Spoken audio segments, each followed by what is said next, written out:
Hey everyone, Rick Albert here. 4 ways to make a house hack work in an expensive city like Los Angeles. Let's get started.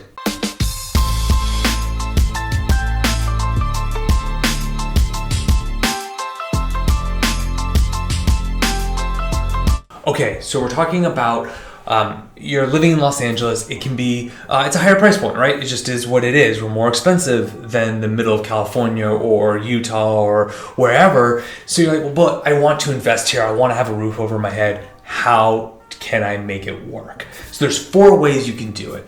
The first and foremost is getting creative with adding value. Can you add an accessory dwelling unit? Even if it's a duplex, you can still add a 3rd unit, whether it's a garage conversion, whatever. Is there a way to enclose a room to create another bedroom, more rent? I had a client do that here in LA. They bought a duplex. Both were 2-1s. One of them, they converted the dining room, cost like $8,000, and they got themselves a permitted 3rd bedroom. So figure out ways to add value in a property. Maybe there's something that other people aren't seeing. The next is we have to understand real estate investing is the long run.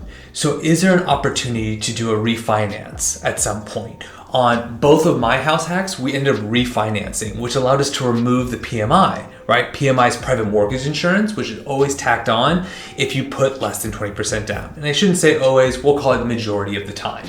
So you have to think, okay, once the PMI gets removed, how do my numbers look?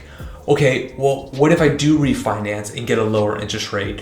Can that make the difference? And oftentimes it can, right? Generally speaking, your payment should be going down unless you're doing a cash out refinance to leverage it to buy more properties. The 3rd thing to look at is a possible appreciation. So, you'll hear a lot of investors say, do not bank on appreciation. I tend to agree, right? We don't know where the market's going to go. Generally speaking, over the long run, it goes up, but it doesn't, it's not a straight line.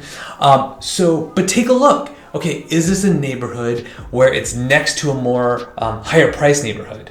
That's super important because as the higher price neighborhoods become more and more unaffordable, those tenants and buyers have to go somewhere else. So here you have that opportunity. So you can live just outside of a desirable area and bank on that appreciation. And that also includes rising rents. And 4th, get creative in renting. So, they're in the house hacking strategy, written by Craig Kurloff and published by Bigger Pockets. I am a case study in that book. He talks about this scale between comfortability to profitability. So the more uncomfortable you are, the more money you're going to make, right? So if you have, let's say, 2 units, 1 unit's being rented out, you live in the other unit, okay, does it make sense in the short term to rent out other rooms in your own unit? That's one of the things you have to think about. So figure out ways to get creative on adding more rental income. Even if it's for the short term, it just gets you into the property. Because the reality is, as time goes on, prices can generally go up, which means your down payment will need to go up.